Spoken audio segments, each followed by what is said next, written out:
ಎಲ್ಲರಿಗೂ ನಮಸ್ಕಾರಗಳು.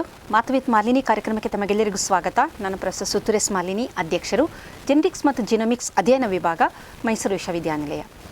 ಹಿಂದೆಲ್ಲ ಕೆಲವು ಮಹಿಳೆಯರಿಗೆ ಗರ್ಭಪಾತ ಆಗ್ತಾಯಿತ್ತು. ಕೆಲವೊಮ್ಮೆ ಪದೇ ಪದೇ ರಿಕರೆಂಟ್ ಪ್ರೆಗ್ನೆನ್ಸಿ ಲಾಸ್ ಅಂತೀವಿ, ಅದನ್ನು ಸಹ ನಾವು ನೋಡಿದ್ದೀವಿ. ಆದರೆ ಈ ಆಧುನಿಕ ತಂತ್ರಜ್ಞಾನದ ಜಗತ್ತಿನಲ್ಲಿ ಮದುವೆಯಾದ ಮಹಿಳೆಯರು ಮಾತ್ರವಲ್ಲದೆ ಯುವತಿಯರಿಗೂ ಸಹ ಗರ್ಭಪಾತವಾಗುವುದನ್ನು ನಾವು ನೋಡ್ತಾ ಇದ್ದೀವಿ. ಅಂದರೆ ಇಲ್ಲಿ ಗರ್ಭಪಾತ ಎನ್ನುವುದು ಅವರೇ ಮಾಡಿಸಿಕೊಳ್ಳುವಂತಹ ಗರ್ಭಪಾತ. ಹಾಗಾಗಿ ಇಂದು ನಮ್ಮ ಸಮಾಜದಲ್ಲಿ ಲೈಂಗಿಕತೆ ಅನ್ನೋದು ಸ್ವಲ್ಪ ಸ್ವೇಚ್ಛಾಚಾರ ಜಾಸ್ತಿ ಆಗ್ತಾ ಇದೆ. ಅದರಲ್ಲೂ ಈ ಜನರೇಷನ್ ಝಿ ಅಂತ ನಾವೇನು ಹೇಳ್ತೀವಿ, ಅವರಲ್ಲಿ ಹಿರಿಯರ ಬಗ್ಗೆ ಒಂದು ಗೌರವವೇ ಆಗಲಿ, ಸಮಾಜದ ಒಂದು ಕಟ್ಟುಪಾಡುಗಳೇ ಆಗಲಿ, ಅದಕ್ಕೆ ಯಾವುದೂ ಬೆಲೆ ಇಲ್ಲ. ಅವರ ದೇಹ ಮತ್ತು ಮನಸ್ಸಿನ ಬಗ್ಗೆ ಸಂಪೂರ್ಣ ಅರಿವಿಲ್ಲ. ಕಾರಣ, ಈ ಥರ ಗರ್ಭಪಾತಕ್ಕೆ ಒಳಗಾಗುವ ಬಹಳಷ್ಟು ಹೆಣ್ಣು ಮಕ್ಕಳು ಅವರಿಗೆ ಇನ್ನೂ ಒಂದು ಹದಿಹರೆಯದವರು ಅಂತಲೇ ಹೇಳ್ಬಹುದು.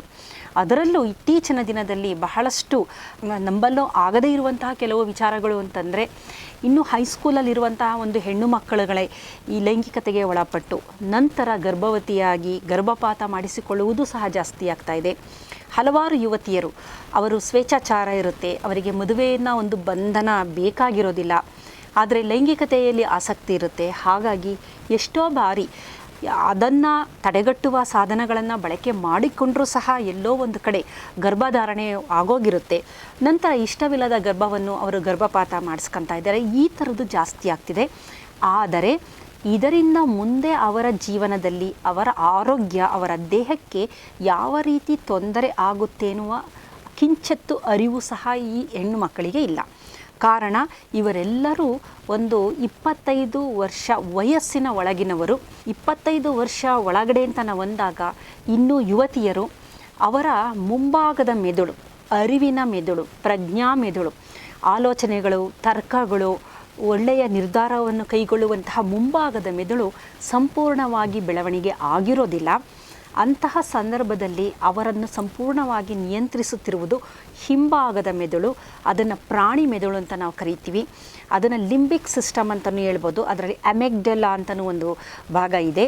ಈ ಲಿಂಬಿಕ್ ಸಿಸ್ಟಮ್ ಏನು ಅಂತಂದರೆ ಎಮೋಷನಲ್, ಅದು ಆಕರ್ಷಣೆ ಆಗಿರ್ಬೋದು, ಅಥವಾ ಅಂದರೆ ಎಲ್ಲ ಥರ ಎಮೋಷನ್ನು, ಪ್ರೀತಿ ಎನ್ನುವ ಒಂದು ಭಾವನೆ ಆಗಿರ್ಬೋದು, ಅರ್ಪಣೆ, ಪ್ರೀತಿ, ಆಕರ್ಷಣೆ, ಕುತೂಹಲ, ಭಯ, ಒಂಥರ ಹೊಸತನ, ಈ ಥರದ್ದು ಎಲ್ಲ ಭಾವನೆಗಳ ಒಂದು ಕೇಂದ್ರ ಬಿಂದುನೇ ಲಿಂಬಿಕ್ ಸಿಸ್ಟಮ್ಮು ಅಥವಾ ಅಮೆಗ್ಡೆಲಾ ಅನ್ಬೋದು.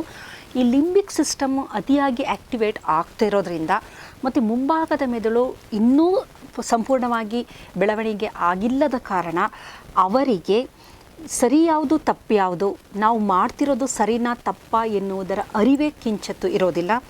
ಮತ್ತು ಹಿರಿಯರ ಮಾತನ್ನು ಕೇಳುವಂತಹ ವ್ಯವಧಾನವೂ ಇರೋದಿಲ್ಲ.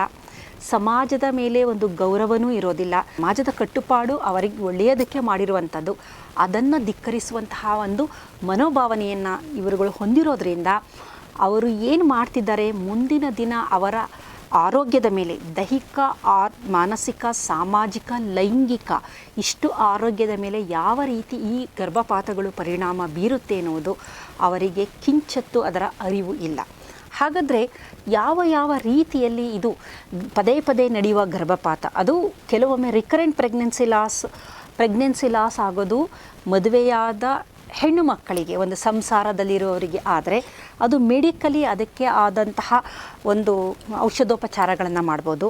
ಈಗ ನಾನಿಲ್ಲಿ ಮಾತಾಡ್ತಾ ಇರೋದು ಯುವತಿಯರು, ಮದುವೆಯಾಗದ ಅವಿವಾಹಿತ ಯುವತಿಯರು ಪದೇ ಪದೇ ಗರ್ಭಪಾತಕ್ಕೆ ಒಳಗಾಗುವುದಾಗ ಏನೇನು ತೊಂದರೆಗಳನ್ನು ಮುಂದಿನ ದಿನದಲ್ಲಿ ಅವರು ಅನುಭವಿಸಬೇಕು ಅನ್ನುವುದರ ಬಗ್ಗೆ.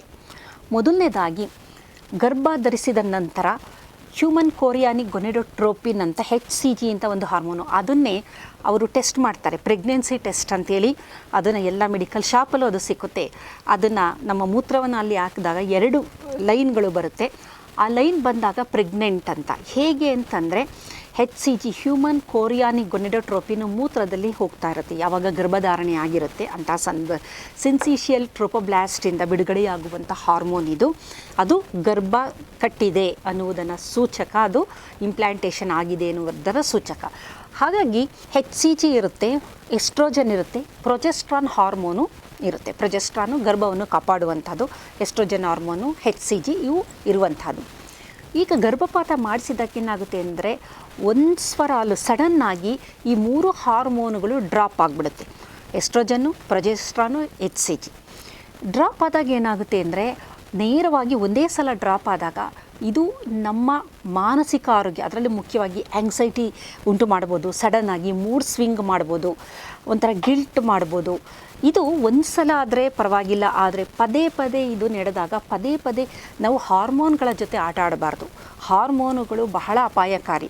ಅದು ಹೈಪರ್ ಆ್ಯಕ್ಟಿವಿಟಿ, ಹೈಪೋ ಆ್ಯಕ್ಟಿವಿಟಿ, ಹೆಚ್ಚಾಗಿ ಹಾರ್ಮೋನು ಬಿಡುಗಡೆಯಾಗೋದು ಅಥವಾ ಕಡಿಮೆ ಹಾರ್ಮೋನು ಬಿಡುಗಡೆಯಾಗುವುದು, ಅಥವಾ ಪದೇ ಪದೇ ಹಾರ್ಮೋನುಗಳು ಈ ಥರ ವೇರಿಯೇಷನ್ ಮಾಡ್ತಾ ಹೋದರೆ ಅದು ನಮ್ಮ ಹಾರ್ಮೋನ್ ಎಂಟೈರ್ ಪಾತ್ವೆಗಳೇನಿದೆ ಅದರಲ್ಲಿ ಬಹಳಷ್ಟು ತೊಂದರೆಗಳನ್ನು ಉಂಟು ಮಾಡುತ್ತೆ. ಹಾಗಾಗಿ ಮೂಡ್ ಸ್ವಿಂಗ್ ಆಗಿರ್ಬೋದು, ಆ್ಯಂಗ್ಸೈಟಿ ಆಗಿರ್ಬೋದು, ಗಿಲ್ಟ್ ಫೀಲಿಂಗು, ಈ ಥರದ್ದು ನಾನಾ ರೀತಿಯ ತೊಂದರೆಗಳನ್ನು ಈ ಮಕ್ಕಳು ಅನುಭವಿಸ್ಬೇಕಾಗುತ್ತೆ.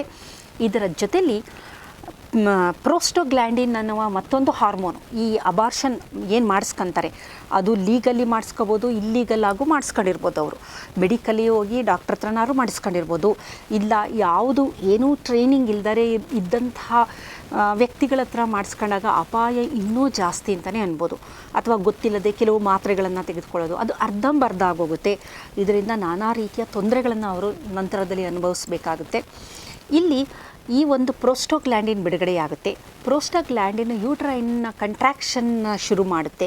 ಹಾಗಾಗಿ ಇದರಿಂದನೂ ಸಹ ಅವರಿಗೆ ಅಪಾಯಗಳು ಉಂಟಾಗುವ ಸಾಧ್ಯತೆ ಜಾಸ್ತಿ. ಇದು ನಾನು ಹೇಳ್ತಿರೋದು ಪದೇ ಪದೇ ಇಂತಹ ಒಂದು ಪ್ರೋಸೆಸ್ಗೆ ಒಳಗಾದಾಗ ಈ ಥರದ ತೊಂದರೆಗಳನ್ನು ನಾವು ನೋಡ್ತೀವಿ. ಇದರ ಜೊತೆ ನರಮಂಡಲದ ಮೇಲೆ ಇದು ನೇರವಾಗಿ ಪರಿಣಾಮ ಬೀರುತ್ತೆ. ಕಾರಣ ಸೆರೋಟೋನಿನ್ ಮತ್ತು ಡೋಪಮೈನ್ ಯಾವುದು ಬ್ಯಾಲೆನ್ಸ್ ಇರುತ್ತೆ, ಆ ಬ್ಯಾಲೆನ್ಸು ಇಲ್ಲಿ ಈ ದೇಹದಲ್ಲಿ ಈ ಥರ ವ್ಯತ್ಯಾಸ ಆದಾಗ ಸೆರೋಟೋನಿನ್ ಮೂಡ್ ಹಾರ್ಮೋನ್ ಆಗಿರ್ಬೋದು, ರಿವಾರ್ಡಿಂಗ್ ಹಾರ್ಮೋನು, ಇವುಗಳಲ್ಲಿ ವ್ಯತ್ಯಾಸ ಉಂಟಾಗುತ್ತೆ. ಆ ಕೋಆರ್ಡಿನೇಷನ್ ಇರಬೇಕು ಯಾವಾಗಲೂ. ಈ ಹಾರ್ಮೋನು ಸೆರೋಟೋನಿನ್ನು, ಡೋಪಮೈನ್, ಆಕ್ಸಿಟಾಸಿನ್ ಇವುಗಳಲ್ಲಿ ಕೋಆರ್ಡಿನೇಷನ್ ಇರುತ್ತೆ. ಈ ಹಾರ್ಮೋನುಗಳು ಕಡಿಮೆ ಆಗ್ತಾ ಬರುತ್ತೆ. ಕಾರ್ಟಿಸಾಲ್ ಅಥವಾ ಒತ್ತಡದ ಹಾರ್ಮೋನು ಜಾಸ್ತಿ ಆಗಿಬಿಡುತ್ತೆ. ಕಾರ್ಟಿಸಾಲ್ ಜಾಸ್ತಿ ಆದರೆ ನಿಮಗೆ ಸಿಂಪಥೆಟಿಕ್ ನರ್ವಸ್ ಸಿಸ್ಟಮ್ ಆ್ಯಕ್ಟಿವೇಟ್ ಆಗಿ ಜಾಸ್ತಿ ಆದರೆ ಅದರಿಂದ ನಮ್ಮ ಬೇರೆ ಬೇರೆ ಆ್ಯಕ್ಸೆಸ್ಗಳು, HPG ಆ್ಯಕ್ಸೆಸ್ಸು, HPO ಆ್ಯಕ್ಸೆಸ್ಸು, ಈ ಥರದ HPA, ಈ ಥರ ಬೇರೆ ಬೇರೆ ಆ್ಯಕ್ಸೆಸ್ಗಳು ಏನಿದೆ ಅಂದರೆ ಅದು ಕನೆಕ್ಟಿವಿಟಿ ದೇಹದಲ್ಲಿ ಅದೆಲ್ಲದರಲ್ಲೂ ಏರುಪೇರು ಉಂಟಾಗುತ್ತೆ. ಒತ್ತಡದ ಹಾರ್ಮೋನು ಜಾಸ್ತಿ ಆದಾಗ ಇದರಿಂದ ಡಿಪ್ರೆಷನ್ಗೆ ಹೋಗ್ಬೋದು, ಆ್ಯಂಗ್ಸೈಟಿ ಆಗಬಹುದು. ಅದು ಆವತ್ತು ಕ್ರಿಟಿಕಲ್ ಸನ್ನಿವೇಶದಲ್ಲಿ ಮಾನಸಿಕವಾಗಿ ದುರ್ಬಲರಾದರೆ ಮುಂದಿನ ದಿನದಲ್ಲಿ ಮೆಂಟಲ್ ಸ್ಟೆಬಿಲಿಟಿನೇ ಹಾಳಾಗ್ಬಿಡುತ್ತೆ ಅವ್ರಿಗೆ. ಆಮೇಲೆ ಭಯ ಇರುತ್ತೆ, ಆಮೇಲೆ ಡಿಸಿಷನ್ ಮಾಡೋಕ್ಕೆ ಆಗೋದಿಲ್ಲ. ತುಂಬ ಸೂಕ್ಷ್ಮವಾದ ಹಂತ ಇದು. ಇಲ್ಲಿ ನಾವೇನಾದರೂ ಸ್ವಲ್ಪ ಹೆಚ್ಚು ಕಮ್ಮಿ ಆಟ ಆಡಿದ್ರೆ ಇದರಿಂದ ನಾನಾ ರೀತಿಯ ಸೈಕೋಸಿಸ್ಗಳು ಪೋಸ್ಟ್ ಟ್ರೊಮ್ಯಾಟಿಕ್ ಸ್ಟ್ರೆಸ್ ಡಿಸಾರ್ಡರ್ಗಳು ಉಂಟಾಗ್ಬೋದು, ಟ್ರಾಮಾಗಳು ಉಂಟಾಗ್ಬೋದು. ಇದೆಲ್ಲ ಆಗುವಂತಹದ್ದು ಈ ಒಂದು ಹಾರ್ಮೋನುಗಳ ವೇರಿಯೇಷನಿಂದ. ಕಾರ್ಟಿಸಾಲ್ ಜಾಸ್ತಿಯಾಗಿ ಈ ಒಳ್ಳೆಯ ಹಾರ್ಮೋನುಗಳೆಲ್ಲ ಕಡಿಮೆ ಆದಾಗ ಈ ಥರದ ತೊಂದರೆಗಳನ್ನು ನಾವು ನೋಡ್ತೀವಿ. ಇದರ ಜೊತೆಗೆ ಇನ್ನೊಂದು ಬಹಳ ಪ್ರಮುಖವಾದ ಅಂಶ ಏನು ಅಂತಂದರೆ, ಪದೇ ಪದೇ ಗರ್ಭಪಾತವನ್ನು ಮಾಡಿಸೋದ್ರಿಂದ ಎಂಡೋಮೆಟ್ರಿಯಮ್ ಅಂತ ಗರ್ಭಕೋಶದ ಒಳಭಾಗ ಇದೆಯಲ್ಲ ಲೇಯರು, ಅದನ್ನು ಎಂಡೋಮೆಟ್ರಿಯಮ್ ಅಂತ ಕರಿತೀವಿ. ಅದಕ್ಕೆ ಡ್ಯಾಮೇಜ್ ಆಗುವ ಸಾಧ್ಯತೆ ಜಾಸ್ತಿ. ಇದರ ಜೊತೆಯಲ್ಲಿ ಟಿಶ್ಯೂಗಳು ಉಳ್ಕೊಳ್ಳೋದನ್ನು ಆ್ಯಶರ್ಮನ್ ಸಿಂಡ್ರೋಮ್ ಅಂತ ಅದನ್ನು ಕರಿತೀವಿ. ಅದು ಹಾಗೆ ಉಳಿದುಕೊಂಡ್ರೆ ಮುಂದಿನ ದಿನ ಆಕಸ್ಮಿಕವಾಗಿ ಅವರು ಮುಂದೆ ಮದುವೆಯಾಗಿ ಗರ್ಭ ಧರಿಸಬೇಕು ಅಂದರೆ ಗರ್ಭಧಾರಣೆ ಆಗೋದಿಲ್ಲ. ಅದರ ಜೊತೆ ರಿಕರೆಂಟ್ ಪ್ರೆಗ್ನೆನ್ಸಿ ಲಾಸ್, ಗರ್ಭನೇ ಉಳಿಯೋದಿಲ್ಲ. ಏಕೆಂದರೆ ಆಲ್ರೆಡಿ ಅವರ ಎಂಡೋಮೆಟ್ರಿಯಮ್ ಪೂರ ಹಾಳಾಗೋಗಿದೆ, ಅಲ್ಲಿ ಸ್ಕಾರ್ ಟಿಶ್ಯೂ ಫಾರ್ಮೇಷನ್ ಆಗಿದೆ, ಆ್ಯಶರ್ಮನ್ ಸಿಂಡ್ರೋಮು ಹೊಂದಿದ್ದಾರೆ. ಇದರಿಂದ ಏನಾಗುತ್ತೆ ಅಂದರೆ ಗರ್ಭನೇ ನಿಲ್ಲೋದಿಲ್ಲ, ಅಥವಾ ಅದು ಗರ್ಭ ಧರಿಸಿದರೂ ಗರ್ಭಪಾತ ಆಗ್ತಾ ಇರುತ್ತೆ. ಅಕಸ್ಮಾತ್ ಕಷ್ಟಪಟ್ಟು ಅದನ್ನು ಉಳಿಸ್ಕೊಂಡ್ರು ಅದು ಫುಲ್ ಟರ್ಮ್ ಇರೋದಿಲ್ಲ. ಅಬಾರ್ಷನು 7-8 ತಿಂಗಳಿಗೆ ಅಬಾರ್ಷನ್ ಆಗ್ಬೋದು, ಅಥವಾ ಹುಟ್ಟಿದ ನಂತರ ಅದು ಸಾಯುವಂಥದ್ದು. ಈ ಥರ ನಾನಾ ರೀತಿಯ ತೊಂದರೆಗಳು, ಅಂದರೆ ಅವರ ಯೌವನದಲ್ಲಿ ಮಾಡಿದ ತಪ್ಪಿನಿಂದ ಮುಂದೆ ಅವರಿಗೆ ಒಂದು ಅರಿವಾಗಿ ಒಂದು ಸಾಂಸಾರಿಕ ಜೀವನದಲ್ಲಿ ಇದ್ದಾಗ ಮಗು ಬೇಕು ಅಂದರೆ ಮಗುವನ್ನು ಪಡೆಯುವ ಶಕ್ತಿಯನ್ನು ಆಲ್ರೆಡಿ ಅವರು ಕಳ್ಕೊಂಬಿಟ್ಟಿರ್ತಾರೆ. ಹಾಗಾಗಿ ಇದೊಂದು ಬಹಳ ದೊಡ್ಡದಾದ ಒಂದು ಪರಿಣಾಮ. ಇದರ ಬಗ್ಗೆ ಒಂದು ಸ್ವಲ್ಪ ಎಚ್ಚರಿಕೆ ಅಗತ್ಯ ಅಂತ ಅನಿಸುತ್ತೆ. ಜೊತೆಯಲ್ಲಿ ಪದೇ ಪದೇ ಗರ್ಭಪಾತವನ್ನು ಮಾಡಬೇಕಾದ್ರೆ ಅದನ್ನು ಸರಿಯಾದ ಕ್ರಮದಲ್ಲಿ ಮಾಡದಿದ್ದ ಪಕ್ಷದಲ್ಲಿ ಆ ಗರ್ಭಕೋಶಕ್ಕೆ ಏಟಾಗುವಂಥ ಸಾಧ್ಯತೆ ಇದೆ. ಸರ್ವಿಕ್ಸ್ ಅಂತ ಗರ್ಭಕಂಠ ಏನಿದೆ ಅದಕ್ಕೆ ತೊಂದರೆಯಾಗುವ ಸಾಧ್ಯತೆ ಇದೆ. ಅದರ ಜೊತೆಗೆ ಫೆಲೋಪಿಯನ್ ಟ್ಯೂಬ್ ಇದೆಯಲ್ಲ ಅಲ್ಲಿಗೂ ಸಹ ತೊಂದರೆಯಾಗುವ ಸಾಧ್ಯತೆ ಇದೆ. ಕೆಲವೊಮ್ಮೆ ಸೋಂಕುಗಳಾಗ್ಬೋದು. ಸರಿಯಾದ ರೀತಿಯಲ್ಲಿ ಗರ್ಭಪಾತ ಮಾಡದಿದ್ದ ಪಕ್ಷದಲ್ಲಿ ಸೋಂಕುಗಳಾದರೆ ಮುಂದಿನ ದಿನದಲ್ಲಿ ಪೆಲ್ವಿಕ್ ಇನ್ಫ್ಲಮೇಟರಿ ಡಿಸಾರ್ಡರ್ ಅಂತೇಳಿ ಸಂಪೂರ್ಣವಾಗಿ ಬಂಜೆತನ, ಪರ್ಮನೆಂಟ್ ಇನ್ಫರ್ಟಿಲಿಟಿ ಅಂತ ಕರಿತೀವಿ, ಶಾಶ್ವತ ಬಂಜೆತನವನ್ನು ಇವರು ಪಡೆಯುವ ಸಾಧ್ಯತೆ ಇರೋದರಿಂದ ದೇಹದ ಮೇಲೆ ಎಕ್ಸ್ಪರಿಮೆಂಟೇಷನು ಮಾಡೋಕ್ಕಾಗೋದಿಲ್ಲ. ಅದರಲ್ಲೂ ಎಷ್ಟೇ ಶತಮಾನಗಳನ್ನು ನಾವು ಕಳೆದರೂ ಸಹ ಕೊನೆಗೆ ಮಕ್ಕಳನ್ನು ಹೆರುವವಳು, ಗರ್ಭಧಾರಣೆ ಮಾಡುವವಳು ಹೆಣ್ಣೇ ಆಗಿರ್ತಾಳೆ. ಏನೇ ಒಂದು ತೊಂದರೆ ಆದರೂ ಸಹ ಅದಕ್ಕೆ ನೇರವಾದ ಹೊಣೆ ಹೆಣ್ಣೇ ಆಗಿರ್ತಾಳೆ. ಹಾಗಾಗಿ ಇಲ್ಲಿ ಎಚ್ಚರಿಕೆ ಬಹಳ ಮುಖ್ಯ. ಕಾರಣ, ಎಡವಿದ ಪಕ್ಷದಲ್ಲಿ ಗಂಡಸಿಗೆ ಯಾವುದೇ ರೀತಿ ತೊಂದರೆ ಆಗೋದಿಲ್ಲ, ಆದರೆ ಅದರ ಸಂಪೂರ್ಣವಾಗಿ ಅದರ ಹೊಣೆಯನ್ನು ಹೊರಬೇಕಾದವಳು ಹೆಣ್ಣೇ ಆಗಿರ್ತಾಳೆ. ಏಕೆಂತಂದರೆ ಗರ್ಭಧಾರಣೆ ಆಕೆಯ ದೇಹದಲ್ಲಿ ಆಗುತ್ತೆ, ಹಾರ್ಮೋನಲ್ ವೇರಿಯೇಷನು ಆಕೆಯಲ್ಲೇ ಆಗೋದ್ರಿಂದ ಆಕಸ್ಮಿಕವಾಗಿ ಸೋಂಕುಗಳೇನಾದರೂ ಆದರೆ ಶಾಶ್ವತವಾದ ಬಂಜೆತನ ಉಂಟಾಗಬಹುದು, ಫೈಬ್ರೋಸಿಸ್ಗಳಾಗ್ಬೋದು, ಇನ್ನೂ ನಾನಾ ರೀತಿಯ ತೊಂದರೆಗಳನ್ನು ಆಕೆ ಅನುಭವಿಸುವಂತಹ ಎಲ್ಲ ಸಾಧ್ಯತೆಗಳು ಇದೆ. ಇದರ ಜೊತೆಯಲ್ಲಿ ಪದೇ ಪದೇ ಗರ್ಭಪಾತ ಆಗ್ತಾ ಇದ್ದಾಗ ಏನಾಗುತ್ತೆ ಅಂದರೆ ಪ್ರೋ ಇನ್ಫ್ಲಮೇಟರಿ, ಏಕೆಂತಂದರೆ ಅದು ನಡೆದಂಥ ಸಂದರ್ಭದಲ್ಲಿ ದೇಹದಲ್ಲಿ ಇನ್ಫ್ಲಮೇಷನ್ ಉಂಟಾಗುತ್ತೆ. ಇನ್ಫ್ಲಮೇಷನ್ ಉಂಟಾದಾಗ ಕಾಕ್ಸ್ ಪಾತ್ವೆ ಆಗಿರ್ಬೋದು, ಇದರ ಜೊತೆಗೆ ಆ ಒಂದು NF-kB ಪಾತ್ವೆ ಆಗಿರ್ಬೋದು, ಇದರ ಜೊತೆಯಲ್ಲಿ ಸೈಟೋಕೈನ್ಸ್ಗಳು, ನ್ಯಾಚುರಲ್ ಕಿಲ್ಲರ್ ಸೆಲ್ಸ್ ಆಗ್ಬೋದು, ಸೈಟೋಕೈನ್ಸ್ಗಳಾಗ್ಬೋದು, ಮತ್ತಿತರ ಪಾತ್ವೆ, ಕಾಕ್ಸ್ ಪಾತ್ವೆ ಆಗಿರ್ಬೋದು, ಇವುಗಳು ಅಪ್ರೆಗ್ಯುಲೇಷನ್ ಆಗುತ್ತೆ. ಅಂದರೆ ಈ ಜೀನ್ಸ್ಗಳು ಆ್ಯಕ್ಟಿವೇಟ್ ಆಗ್ತಾ ಬರುತ್ತೆ. ಪ್ರೋ ಇನ್ಫ್ಲಮೇಟರಿ ಸೈಟೋಕೈನ್ಸ್ಗಳಾದ interleukin 6, tumour necrosis factor alpha ಇವು ಹೆಚ್ಚಾಗ್ತಾ ಬರುತ್ತೆ. ಇವು ಹೆಚ್ಚಾದಂತೆ ಇವು ದೇಹದಲ್ಲಿ ಅನೇಕ ರೀತಿಯ ಜಾಸ್ತಿ ಆದಾಗ ಉರಿಯೂತ ದೇಹದಲ್ಲಿ ವೈಟಲ್ ಆರ್ಗನ್ಸ್ಗಳನ್ನ ಡ್ಯಾಮೇಜ್ ಮಾಡ್ತಾ ಬರುತ್ತೆ. ದೇಹದ ಹಲವಾರು ಮುಖ್ಯ ಟಿಶ್ಯೂಗಳು ಇದರಿಂದ ಡ್ಯಾಮೇಜ್ ಆಗ್ತಾ ಬರುತ್ತೆ. ಇದರ ಜೊತೆಯಲ್ಲಿ ಇಮ್ಯುನೋ ಟಾಲರೆನ್ಸು ಸಹ ಕಡಿಮೆ ಆಗ್ತಾ ಬರುತ್ತೆ. ಏನಾಗುತ್ತೆ ಅಂದರೆ ಇಲ್ಲಿ ಇನ್ಫ್ಲಮೇಷನ್ ಎಲ್ಲ ಜಾಸ್ತಿ ಆದಾಗ ನಂತರ ಆಕೆ ಗರ್ಭಧಾರಣೆ ಮಾಡುವಂಥ ಸಂದರ್ಭದಲ್ಲಿ ಆಕೆಗೆ ಗರ್ಭಧರಿಸಲು ಆಗಲ್ಲ, ಆಟೋ ಇಮ್ಯೂನ್ ಕಂಡೀಷನು ಸಹ ಉಂಟಾಗ್ಬೋದು. ಗರ್ಭವನ್ನು ದೇಹ ಯಾವುದೋ ಫಾರಿನ್ ಬಾಡಿ ಅಂತ ತಿಳ್ಕೊಂಡು ಅದನ್ನು ರಿಜೆಕ್ಟ್ ಮಾಡುವಂತಹ ಸಾಧ್ಯತೆಗಳು ಇದೆ. ಅದೇ ರೀತಿ ದೇಹದಲ್ಲಿ ಆಕ್ಸಿಡೇಟಿವ್ ಸ್ಟ್ರೆಸ್ಸು ಸಹ ಜಾಸ್ತಿ ಆಗುತ್ತೆ. ಆಕ್ಸಿಡೇಟಿವ್ ಸ್ಟ್ರೆಸ್ ಜಾಸ್ತಿ ಆದಾಗ ದೇಹದಲ್ಲಿರುವ ಮೈಕ್ರೋಮಾಲಿಕ್ಯೂಲ್ಸ್ ಮತ್ತು ಮ್ಯಾಕ್ರೋಮಾಲಿಕ್ಯೂಲ್ಸ್ಗಳು ಹಾಳಾಗುವಂಥ ಸಾಧ್ಯತೆಗಳನ್ನು ನಾವು ನೋಡ್ತೀವಿ. ಹಾಗಾಗಿ ಈ ಎಲ್ಲದ ಅಂಶಗಳನ್ನು ನಾವು ನೋಡ್ತಾ ಹೋದರೆ ಇದೆಲ್ಲದನ್ನು ಅನುಭವಿಸುವುದು ಹೆಣ್ಣೇ ಹೊರತು ಗಂಡು ಅಲ್ಲ. ಕಾರಣ ಆಕೆಯ ದೇಹದಲ್ಲೇ ಭ್ರೂಣ, ಆಕೆಯೇ ಗರ್ಭವತಿ ಆಗಿರೋದ್ರಿಂದ ಆಕೆಯ ದೇಹದಲ್ಲಿ ಈ ರೀತಿ ಎಲ್ಲ ವಿಧವಾದ ಮಾರ್ಪಾಡುಗಳನ್ನು ನಾವು ನೋಡೋದ್ರಿಂದ ಆಕೆಗೆ ಮುಂದಿನ ದಿನದಲ್ಲಿ ಇದರಿಂದ ನಾನಾ ರೀತಿಯ ಸಮಸ್ಯೆಗಳು ಉಂಟಾಗುವ ಸಾಧ್ಯತೆ ಇದೆ. ಬಂಜೆತನ ಆಗ್ಬೋದು ಅಥವಾ ಗರ್ಭಪಾತ ಆಗ್ತಿರ್ಬೋದು, ಗರ್ಭನೇ ನಿಲ್ಲದೇ ಇರುವಂತಹ ಸಾಧ್ಯತೆಗಳು, ಮಕ್ಕಳೇ ಆಗದಿರುವಂತಹ ಸಾಧ್ಯತೆ, ಯೌವನದಲ್ಲಿ ಮಾಡಿದ ತಪ್ಪಿಗೆ ಆನಂತರ ಆಕೆ ಜೀವನ ಪರ್ಯಂತ ಬಂಜೆತನವನ್ನೇ ಅನುಭವಿಸಬೇಕಾದ ಸಮಸ್ಯೆಗಳು ಬರಬಹುದು. ಕೊನೆಗೆ ಮಾನಸಿಕವಾಗಿ ನಾವು ನೋಡೋದಾದರೆ ಆಕೆಗೆ ಒಂದು ಗಿಲ್ಟ್ ಫೀಲಿಂಗು ಆರಂಭ ಆಗಿರುತ್ತೆ.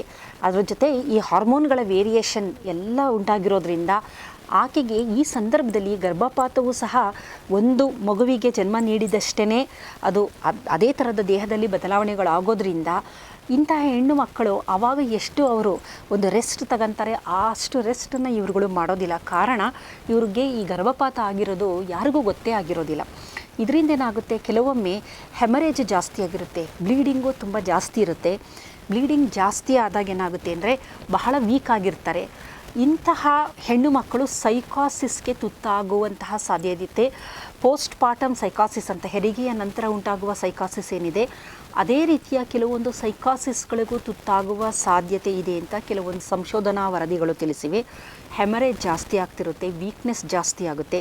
ಇದೆಲ್ಲ ಆದಾಗ ಪೂರಕವಾಗಿ ಆ್ಯಂಗ್ಸೈಟಿ ಆಗಿರ್ಬೋದು, ಖಿನ್ನತೆಗಳು ಉಂಟಾಗಿರ್ಬೋದು, ಏಕೆಂದರೆ ಅವನು ಮೋಸ ಮಾಡಿರ್ಬೋದು, ಅಂಥ ಸಂದರ್ಭದಲ್ಲಿ ಖಿನ್ನತೆ ಉಂಟಾಗ್ಬೋದು, ಮೂಡ್ ಸ್ವಿಂಗ್ಗಳಾಗ್ಬೋದು ಹಾರ್ಮೋನಲ್ ಇಂಬ್ಯಾಲೆನ್ಸಿಂದ.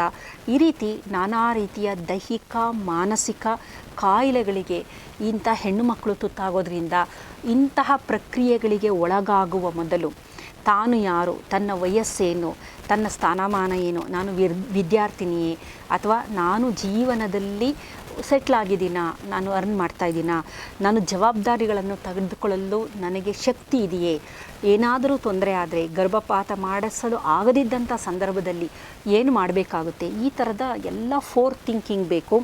ಈ ಫೋರ್ ಥಿಂಕಿಂಗ್ ಎಲ್ಲ ಆಗಬೇಕು ಅಂದರೆ ಮುಂಭಾಗದ ಮೆದುಳು ಆ್ಯಕ್ಟಿವ್ ಆಗಿರಬೇಕು. ಆಗದಿದ್ದ ಪಕ್ಷದಲ್ಲಿ ಆಕೆ ವಿದ್ಯಾರ್ಥಿನಿಯಾಗಿದ್ದಾಗ ಮನೆಯ ಹಿರಿಯರ ಮಾತನ್ನು ಕೇಳಬೇಕಾಗುತ್ತೆ. ಸಮಾಜದ ಕೆಲವು ಕಟ್ಟುಪಾಡುಗಳು ಏನಕ್ಕೆ ಅಂತಂದರೆ ನಮ್ಮನ್ನು ಹಾದಿ ತಪ್ಪಿ ಹೋಗದಿದ್ದ ಹಾಗೆ ತಡೆಗಟ್ಟಲು ಇರುವಂತಹದ್ದು ಅವೆಲ್ಲ. ಹಾಗಾಗಿ ಪದೇ ಪದೇ ಗರ್ಭಪಾತ ಆಗುವುದು ಖಂಡಿತವಾಗಿಯೂ ಆಕೆಯ ದೈಹಿಕ, ಮಾನಸಿಕ, ಸಾಮಾಜಿಕ, ಮುಂದಿನ ಲೈಂಗಿಕ ಬದುಕಿಗೂ ಸಹ ಎಲ್ಲೋ ಮುಳ್ಳಾಗುತ್ತೆ ಅನ್ನುವುದನ್ನು ನಾವೆಲ್ಲ ಅರಿತುಕೊಂಡ್ರೆ ಇಂತಹ ಆಧುನಿಕ ಜಗತ್ತಿನಲ್ಲೂ ಸಹ ಹೆಣ್ಣು ಮಕ್ಕಳು ಎಚ್ಚರಿಕೆಯಿಂದ ಇರಬಹುದು. ಕಾರಣ ಕೊನೆಯದಾಗಿ ಆಗುವ ಎಲ್ಲ ತೊಂದರೆಗಳು ಹೆಣ್ಣು ಮಗುವಿಗೆ ಆಗೋದ್ರಿಂದ ಇದರ ಬಗ್ಗೆ ಆಕೆ ಸಾಕಷ್ಟು ಜಾಗೃತಿ ವಹಿಸಬೇಕು. ಇದರ ಬಗ್ಗೆ ಹೆಚ್ಚಿನ ಅರಿವನ್ನು ಹೊಂದಿರಬೇಕು. ಈ ಥರದ ಪ್ರಸಂಗಗಳು ಬರದಿದ್ದ ಹಾಗೆ ಆಕೆ ಮುನ್ನೆಚ್ಚರಿಕೆಯನ್ನು ವಹಿಸಿದರೆ ಮಾತ್ರ ಬದುಕು ಸುಂದರವಾಗಿರುತ್ತೆ. ನಮಸ್ಕಾರ.